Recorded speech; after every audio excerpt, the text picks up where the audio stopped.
Hey, I'm back. I'm back.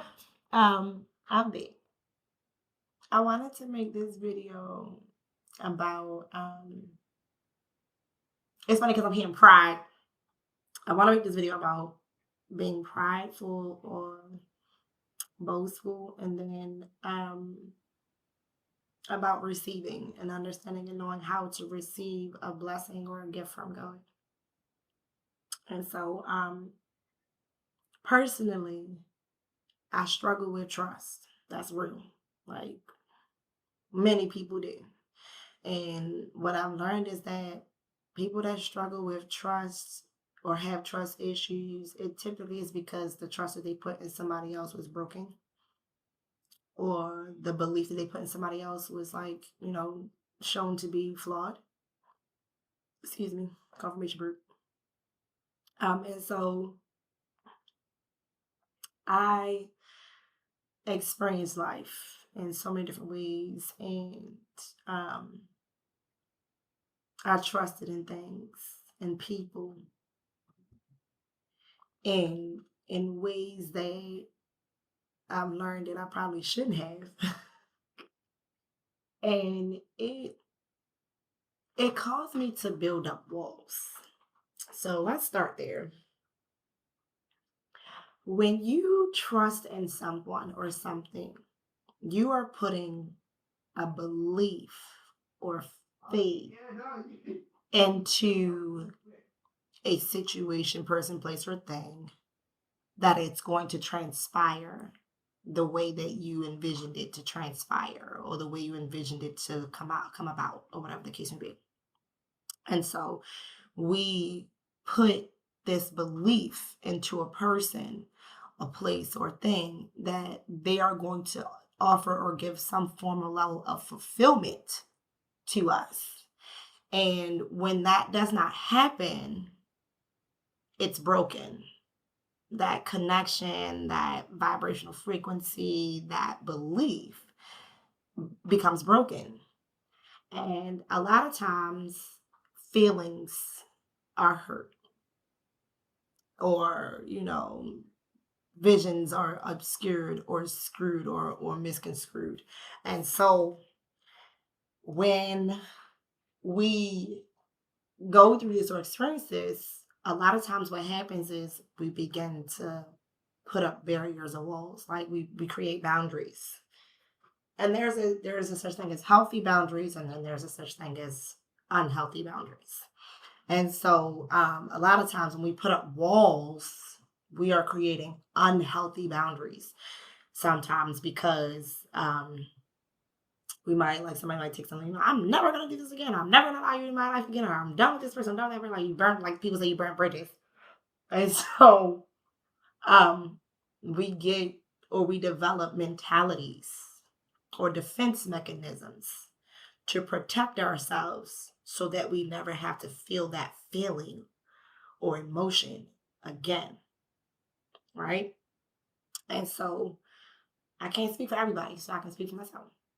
Personally, for me, what I'm learning is that when you build up these walls and these barriers or these quote unquote boundaries, if they're not healthy, you tend to block yourself too. You're blocking blessings. You're blocking people, you're blocking anybody, because you don't want anybody to get that close to you again, to allow you to let your guard down that much anymore, to come in to be able to do anything to you that you don't want done to you. And so what I'm learning is that everybody is not the same, which I already know. I mean, cognitively, consciously, I know everyone's not the same. However, once you receive that initial scar, depending on how deep that hurt is, you tend to shield up, barrier up, guard up, border up, barrier up. And when you do that, it's not a bad thing to want to protect yourself or keep yourself from receiving any hurt or harm. However, if you don't deal with it. And when I say deal with it, I mean address what the initial cause of the hurt or pain was, and then address the persons or places or things that caused you that hurt or pain, and then offer forgiveness so that you can move forward, you stagnate yourself. And not only do you stagnate yourself, but you block yourself from moving forward. You block out anybody that even gives or brings up that same energy within you, because you automatically think that they're going to do the same thing to you that was already done, that hurt you in the first place. And that is where trust comes about. Because in order for you to trust someone else, you have to learn to trust yourself. You have to learn to trust your decision making process. You have to learn to trust your feelings.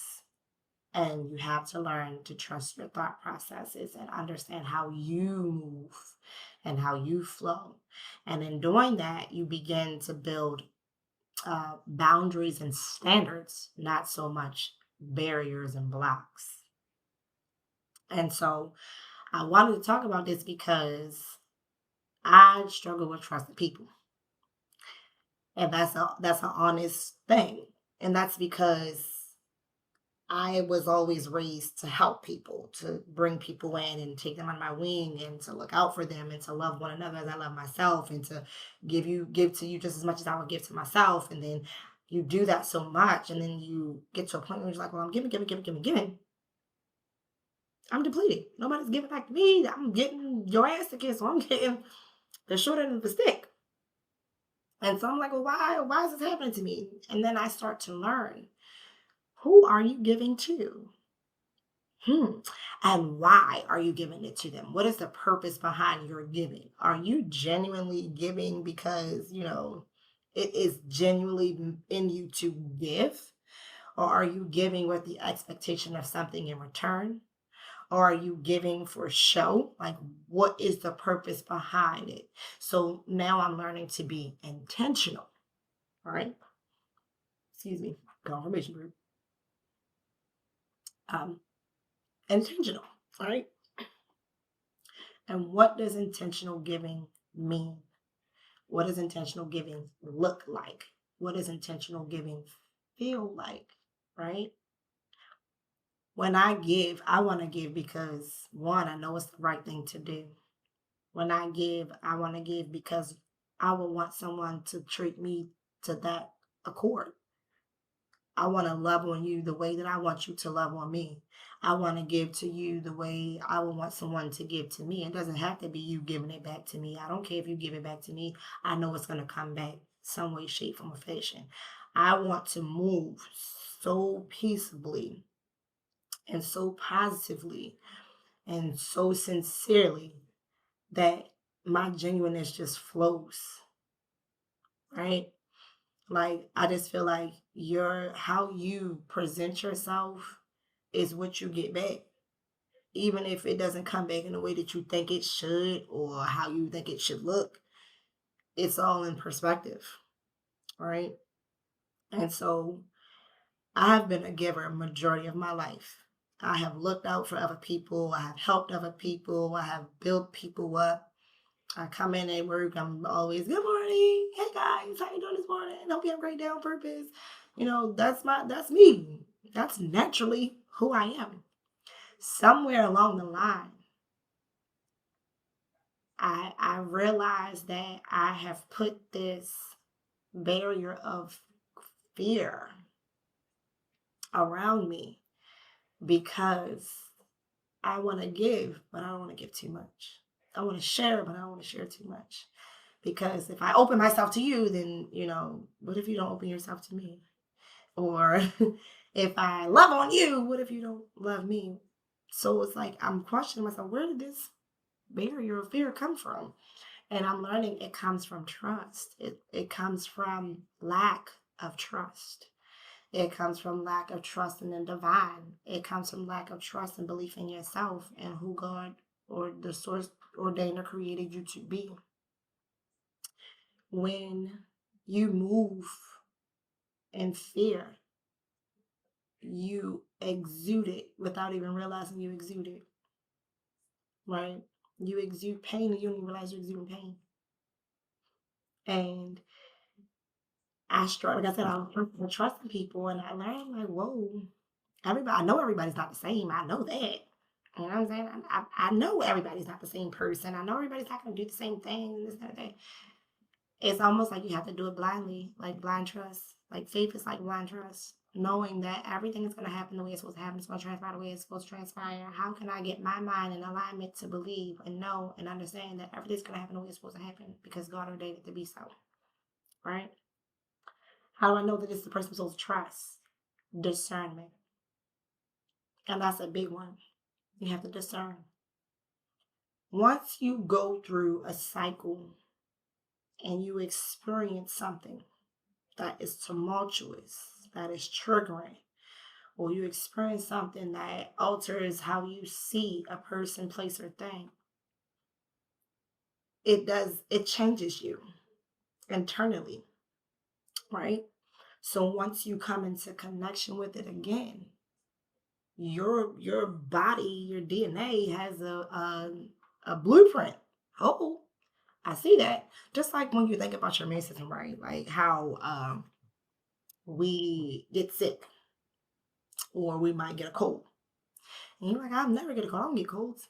That's because every time you come into contact with a cold, there's so many different viruses of cold because that's how you even able to still get sick. Now, what happens is your body creates what's called antibodies to fight those cells that it recognizes as cold cells or cold or bacteria or germs because your body has been in contact with it. So your body is able to write a code for it and say, hey, this object or this antecedent has entered our being. This is what we need to do to take care of it. This is what we need to do to put it out. This is what we need to do to take the trash out. Right? Just like if I go to the market and I buy a carton of eggs and I'm cracking my eggs and I'm done cracking my eggs, I'm gonna throw my shells. Well, I throw my shells in the compost. but but that's the gist of it. Like, it's like your body already knows what to do. Like your white blood cells begin to pick up and they begin to go seek where the ailment or hurt or pain is, and they begin to go cover it and build a protective barrier around it so that it can no longer do any hurt or harm. And that is the same thing that we ourselves as human beings do when our trust has been violated or when our trust has been broken in a person or place or being or whatever the case may be. Our soul, our spirit, our energy will build a protective barrier around us because we don't want to feel that thing, or we don't want to come into contact or connection with that thing again. And what I'm leaning on to talk about more so is, and for us to understand, is that sometimes we have to be mindful of that protective barrier that we're building around us. We have to be able to allow things to still flow. Just because Tom, Dick, and Harry broke your heart doesn't mean that Tom, Dick, and Harry were the bad guys. Just because Antoinette, I'm not gonna say it, no. But you get what I'm saying. Just because Mary Kate Sue and them, or whoever, did whatever they did, does not mean that you should change or alter who you are because of it, as a result of it. You understand what I'm saying? Like, you should still be genuinely, truly, honestly you. Know, I'm not saying be a dummy. No, by no means. Don't be dumb. Take in what they did, understand what they did, learn from it, process it. What happened that, excuse me, I keep talking, excuse me. Jesus. What happened that caused that situation to deviate in that direction? What about that situation did I like, not like, pay attention to, not pay attention to, or whatever the case is? What about that situation was I supposed to grow from? Was I supposed to learn from? Because people come into your life for a reason or a season, but they come to teach you lessons. Everything, like I said, everything happens for a reason. I'm big on that. So when people are coming into your life, the question is, what am I supposed to be learning? And for me, one of my triggers is anger. I get angry quick. I get mad face. I don't play that shit. Like, look, bro, you're not gonna play with me. Look, I'm ready to go off. Like, So now, like, when I find myself getting ready to shoot up to 1,000, I'm getting ready to go off. I'm like, pause. What about this is taking me to that point? What about this am I not paying attention to that I'm even wanting to even go to that point? Right?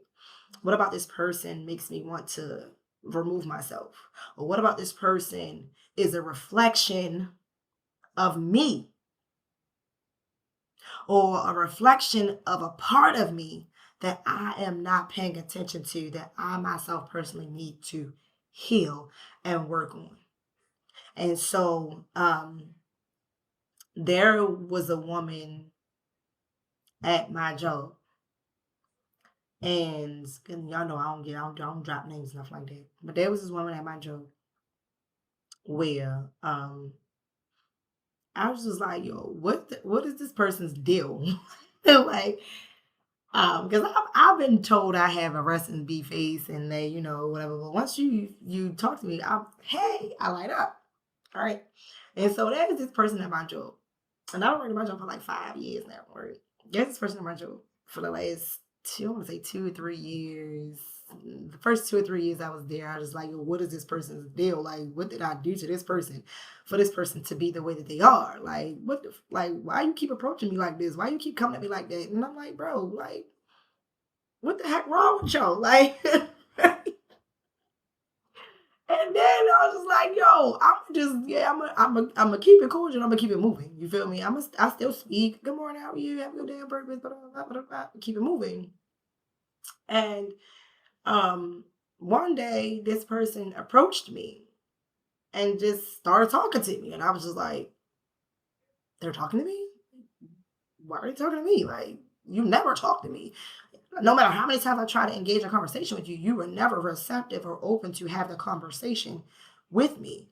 You never made me feel like comfortable to even want to go or even crack a joke or whatever. You never made me feel comfortable enough to even come in that space sometimes. So it's just like, what is different? And so my computer's about to die. Um I just was like, what's different? Right? Hold on. Let me go break my charger.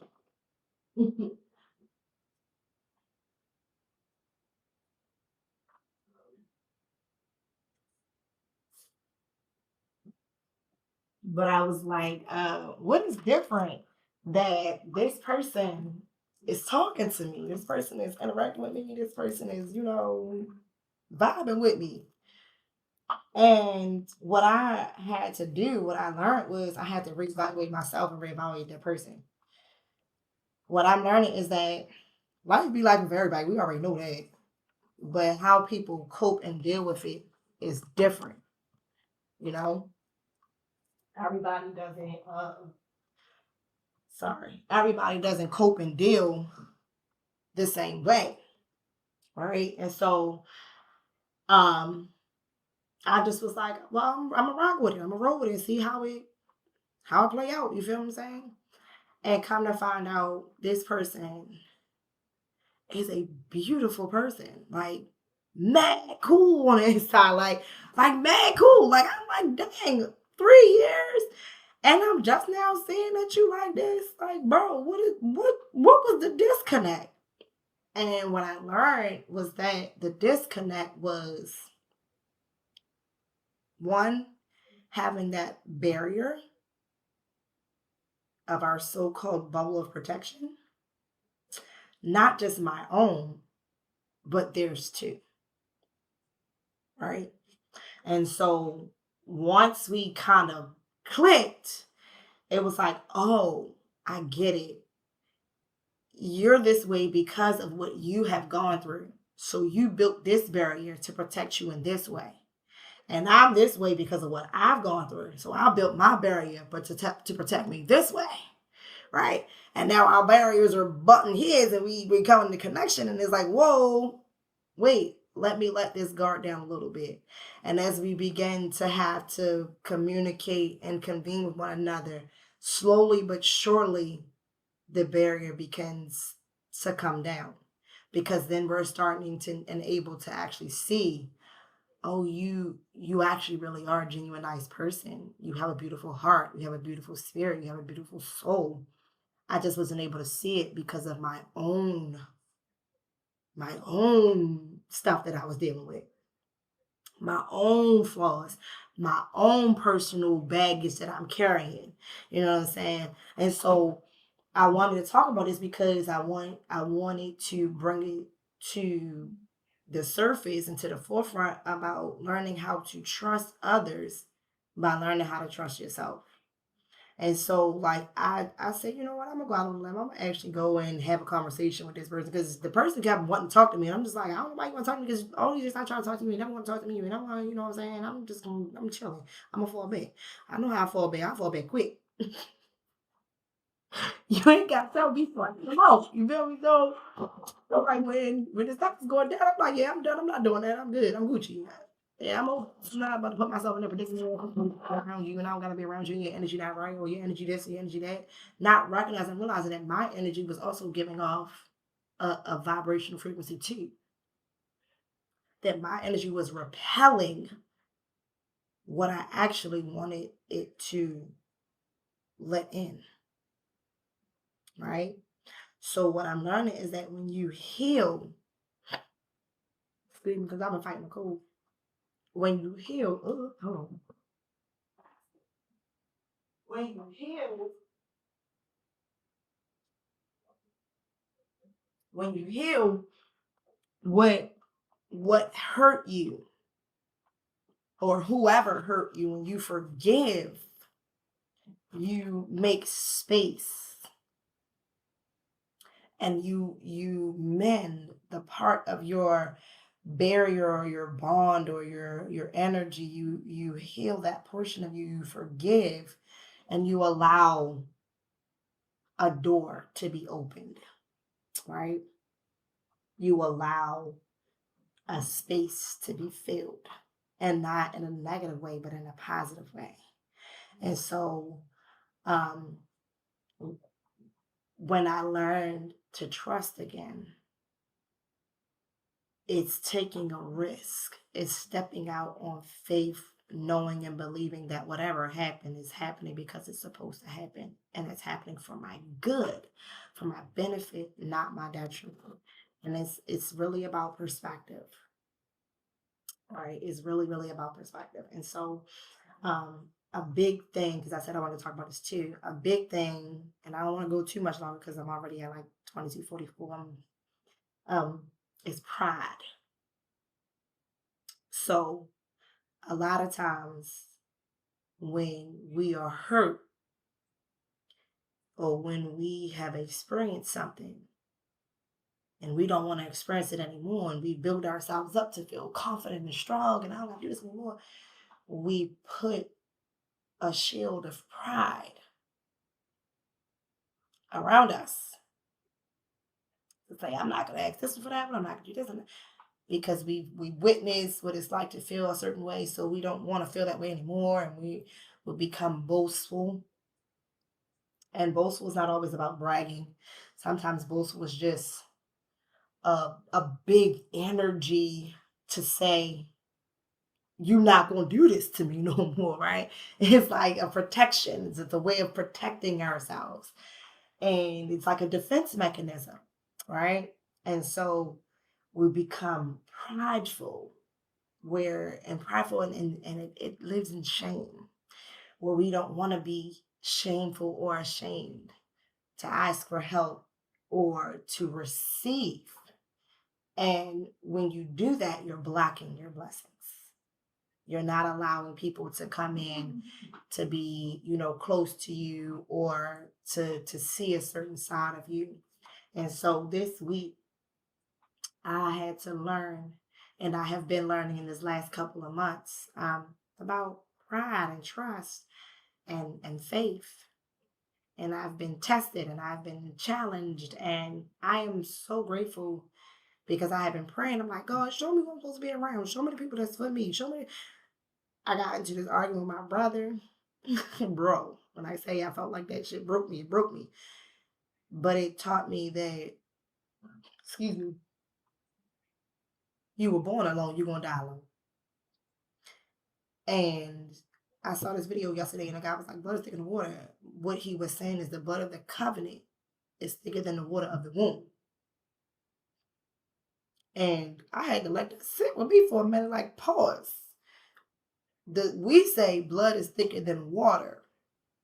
The actual term or the actual saying is the blood of the covenant is thicker than the water of the womb, which is the amniotic fluid. And I'm like, whoa, take that in. What is the blood of the covenant?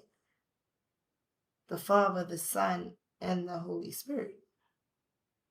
If we as Christians or we as spiritual beings say that we are connected to source, of divine light, then that means we are in connection to the Spirit. We understand and we are connected to God, the source, the creator of all things. We are connected to the fact that we are his children or her children, right? So if we understand that bond and the weight of it, then that means my father and my mother will not leave me nor forsake me or take me to a place that he or she does not want me to go or be in without purpose, without protection, without reason, without a mission. They're doing these things for a reason. The water of the womb is that of the water of the water of life that brought me into volition. My carnal mom, my carnal parentage that brought me into volition. Yeah, like your mom and your dad, your brothers and sisters, you love them. But sometimes they're not your family. Real talk.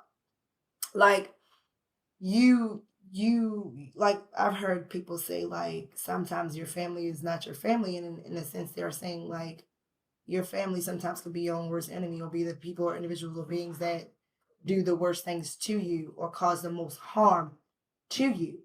So it's like when they say the blood is thicker than water, yeah, it's supposed to be blood thicker than water. However, blood is not always thicker than water. You know what I mean? Like the blood of the covenant is thicker than water. The trust, the belief, the faith, the hope, the understanding, the compassion is thicker than the relationship with the physical person or being. And so, thank you for my love. I love you, Mom. I love you too, honey bunches. I've learned my emotions. Very good. Take a moment and calm down. Let me finish my video, okay? And then I can use the TV out here. Go, be free. Just be quiet. Oh, sorry, girl. But like understanding the relationship that you have with the Most High and with Spirit, understanding and knowing that Spirit moves through everything and everyone.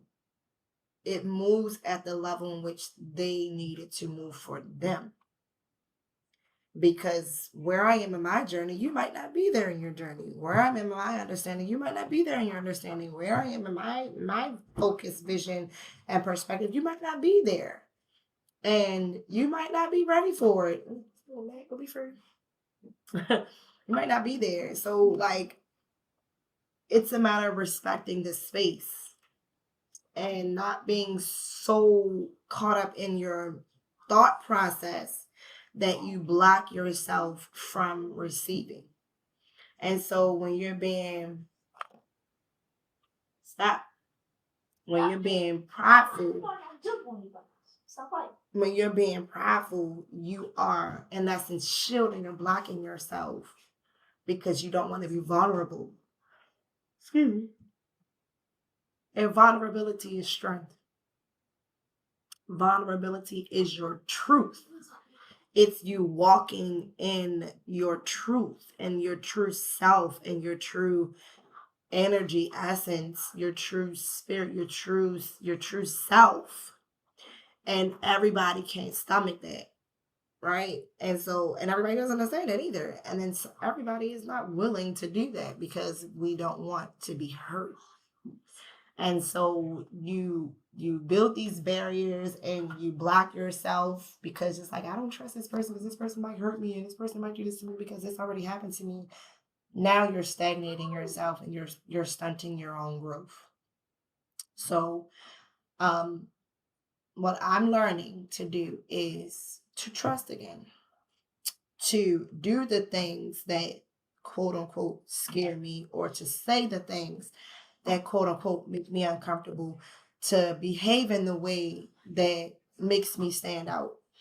And what I'm finding is that I was afraid to do that. I was afraid to stand out. I don't want to be the center of attention. I don't want people to be all in my face. I don't want people to be like, oh, she thinks she's better. What I'm learning to do is not pay attention to that anymore. You are what you pay attention to. And if you're paying attention to all of the naysayers and all of the rigmarole and all of the negative nonsense and the distractions, when you're paying attention to that stuff, you are not paying attention to you. You're losing the sight of what God intended you to actually pay attention to, and that's love. Because even the scriptures say to love one another as I love you. And God's love is unconditional. Source's love is unconditional. And if I believe and say that we are God like a God's children, meaning we have divine right and divine essence within us, then who am I to tell you that I love you? I might not like what you're doing or how you're doing it or how you're moving, but who am I to tell you that you're wrong for doing it? I'm not you. I don't know what you went through to get to where you are, to be the way you are. So who am I to tell you that you're wrong for feeling or behaving or reacting how you are feeling, behaving, or reacting? That goes, and I know this might be controversial, but I'm gonna bring it up, down to this whole gender thing, right? People real quick to be like, oh, it's only two genders, it's a man and a woman. Why does it matter? Like, it's not to disregard the person and how they connect or identify with themselves. Because how you identify with you is your business. It ain't none of my damn business. And that's our problem. We need to learn how to mind our business sometimes too, because we don't mind our business. We be real quick to want to say something about somebody else and be passing judgment on someone else. But understand the same judgment you pass on somebody else, it's being passed on you. The same thoughts, ideas, and opinions that you have for someone else, you're opening yourself to be judged by that same thought pattern, those same opinions, those same conclusions, ideations, the whole nine.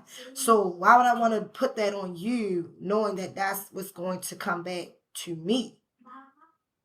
I don't care what you do or why you do it. It's not for me to care. I care about you, the being, the person itself, the life source itself. I want to see you be at peace.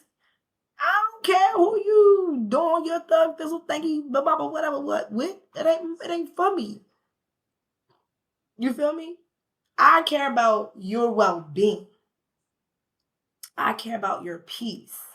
I care about your happiness. I care about if you're loved. And I want you to know that I love you, even if you don't love you. And I had this person that I was talking about. Actually, it was a different person that said this to me. She's a good friend. She said to me, she texted me, it was random. She was like, just in case nobody told you today, I love you. You are loved. Enjoy your day. And so I'm saying that to whoever is listening. I love you. You are loved. Enjoy your day. Because you need it. We deserve it. It's so much. Turn that down, babe. It's so much hatred and hurt and deceit and defeat and just anguish and just negative, dark energy that's just flowing through this whole earth, this whole planet. Why add more? As if we're not already going through enough. You feel what I'm saying? Life itself is difficult. Life itself is hard. Why would I want to add more turmoil or why do I want to add more to that? Like, make it make sense. So that it starts with you. And it starts with you loving yourself, trusting yourself, believing in yourself, and knowing who you are.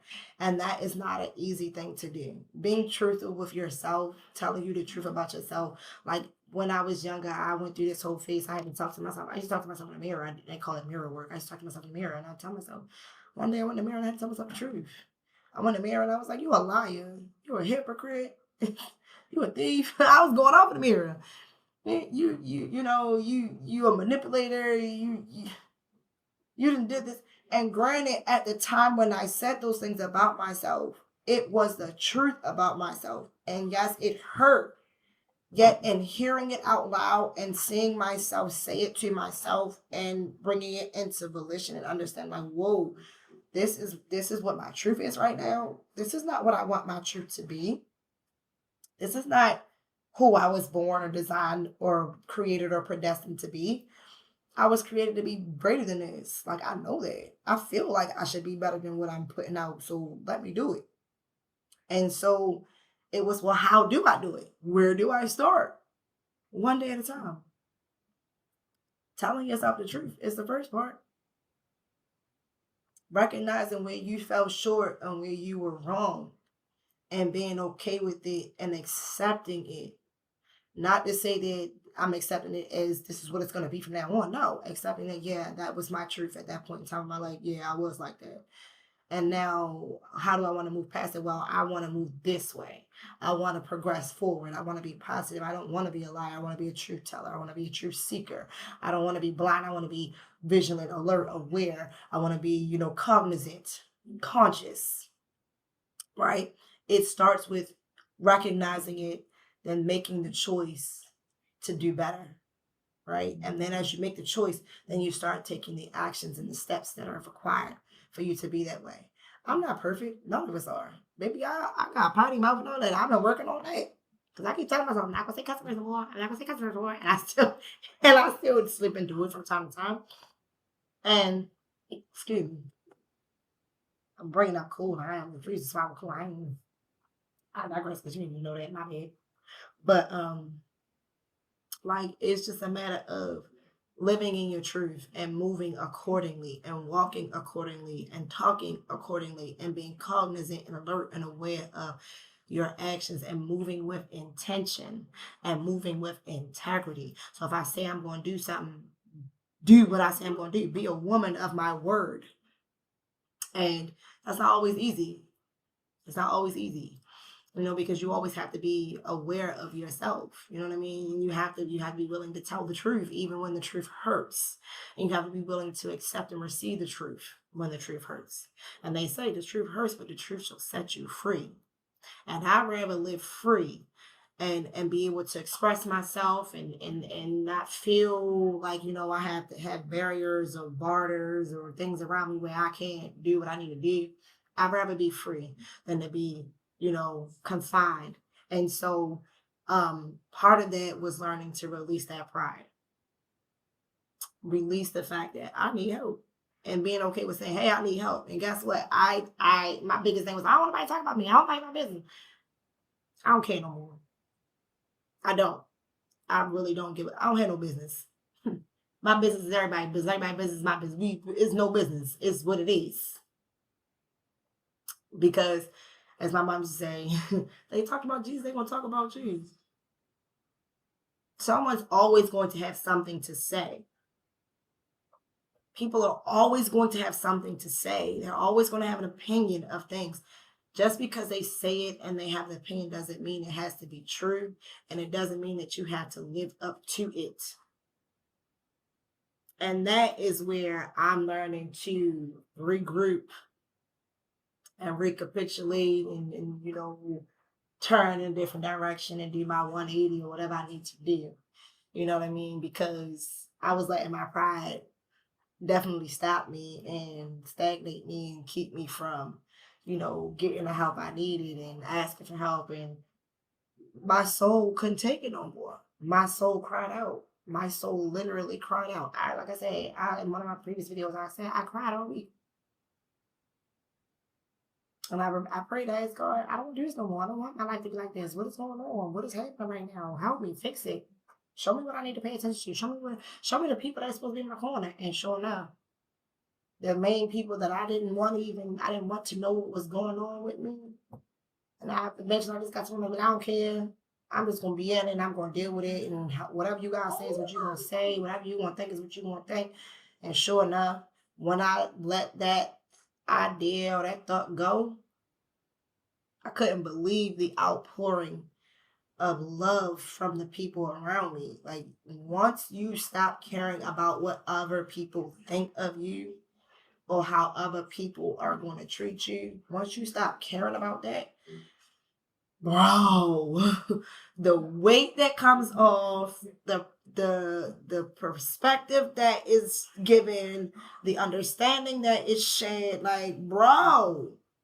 So I I just say this to you all, like stop being afraid and don't live in fear. You know what I'm saying? It's okay to trust.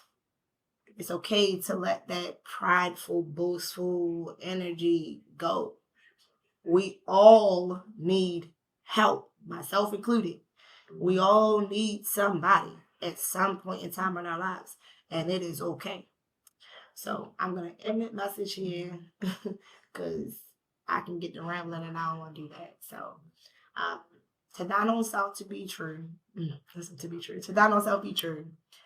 Peace, Hashem, and I say, love you. Peace.